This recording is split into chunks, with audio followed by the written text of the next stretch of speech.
Video शुरू करने से पहले चैनल को सब्सक्राइब करें और बेल आइकन जरूर दबा दें, जिससे हर खबर पहुंचे सबसे पहले आपके पास।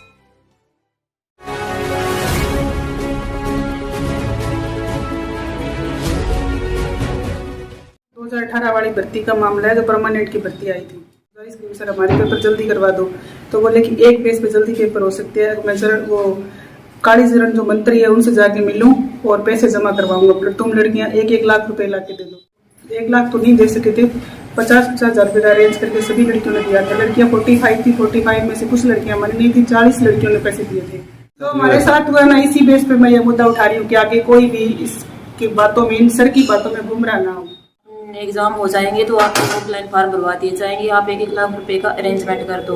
तो हमसे 1 लाख रुपए का अरेंजमेंट तो हुआ नहीं, हमने 50 हजार रुपए ला के दिए थे सर को। इतने भी फोन कर दिए सर को, ना तो रुपए वापस दे रहे, ना कोई रिस्पॉन्स दे रहे अभी तक। क्यों सारी अभी बोल रही है अभी हमें सर से पैसे दिलवाओ, पैसे दिलवाओ। सर ना तो किसी की बात सुनते, ना किसी के फोन उठा रहे। नमस्कार, स्वागत है आपका न्यूज बुलंद आवाज में। मैं सुनील नागर आपके साथ। हनुमानगढ़ जंक्शन के राजकीय एएनएम प्रशिक्षण केंद्र अधीक्षक रणवीर सियाग पर 2018 की एएनएम भर्ती की परीक्षण ले चुकी पूर्व छात्राओं ने लाखों रुपए गबन करने का आरोप लगाया है। छात्राओं ने कहा कि रणवीर सियाग ने सभी छात्राओं को नौकरी दिलाने की आड़ में उनसे लाखों रुपए लिए, लेकिन अभी तक उनको कोई नौकरी नहीं दिलवाई। छात्राओं ने बताया कि उनके द्वारा यह मामला उजागर ना हो, इसलिए रणवीर सियाग ने इस डर के कारण अधीक्षक पद से इस्तीफा ले लिया, जबकि उनके कार्यकाल के 4 साल बाकी हैं। बता दें कि पूर्व में प्रशिक्षण ले चुकी छात्राओं ने रणवीर सियाग पर लगभग 20 से 25 लाख रुपए के गबन का आरोप लगाया है, जो 40 छात्राओं के रुपए थे, और अब छात्राएं डर के कारण सामने नहीं आना चाहती। इस मामले को लेकर हमारे द्वारा जांच शुरू की गई।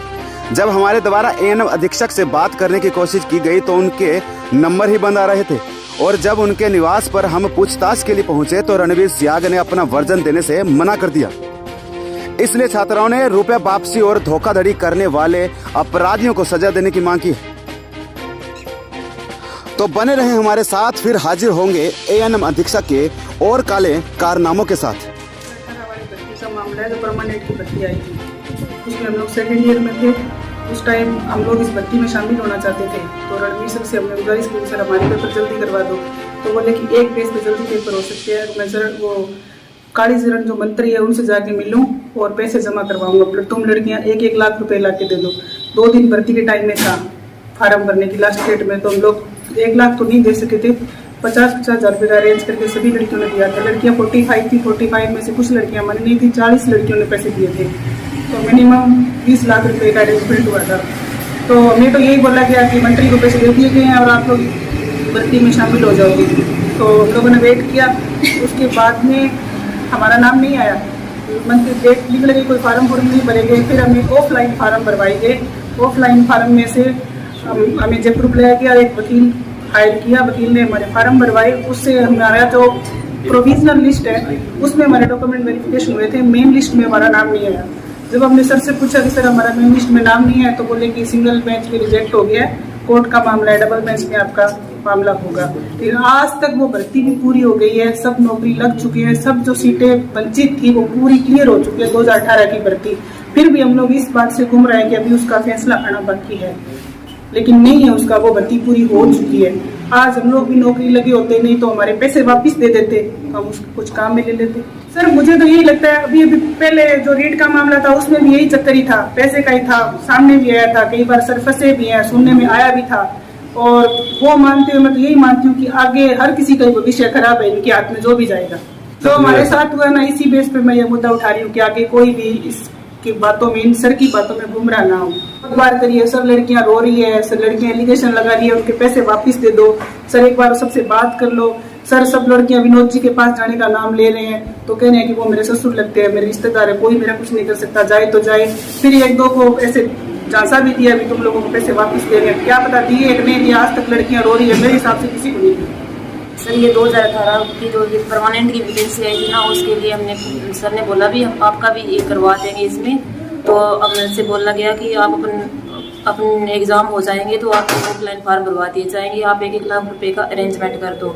तो हमसे 1 लाख रुपए का अरेंजमेंट तो हुआ नहीं, हमने 50 लाख रुपए के दिए थे सर को। तो सर ने बोला कि आपका सिलेक्शन श्योर हो जाएगा, अगर सिलेक्शन नहीं होता है तो मैं आपके रुपए वापस दे दूंगा। तो इसके बाद हमने कितने भी फोन कर दिए सर को, ना तो रुपए वापस दे ना कोई रिस्पॉन्स दे रहे अभी तक। क्यों सारी अभी बोल रही है भी हमें सर से पैसे दिलवाओ सर, ना तो किसी की बात सुनते ना किसी के फोन उठा रहे हैं। मामला जी ये है कि 2018 में एएनएम की परमानेंट वैकेंसी आई थी, तो मेरी घरवाली उसी बैच में फाइनल ईयर में थी। तो रणवीर सर ने ये बोला कि फाइनल ईयर की लड़कियों को मतलब भर्ती में शामिल करवा देंगे और आप 50-50 हज़ार रुपये दे दोगे। तो सारी लड़कियां दे रही थी, सारी लड़कियों ने दिया, करीब 40-42 लड़कियां थी बैच में, सारी लड़कियों ने पैसे दिए। और बाद में इन्होंने कोर्ट में रिट लगाई कि ऐसे मतलब गुमराह करते रहे। अब तक उन्होंने वापस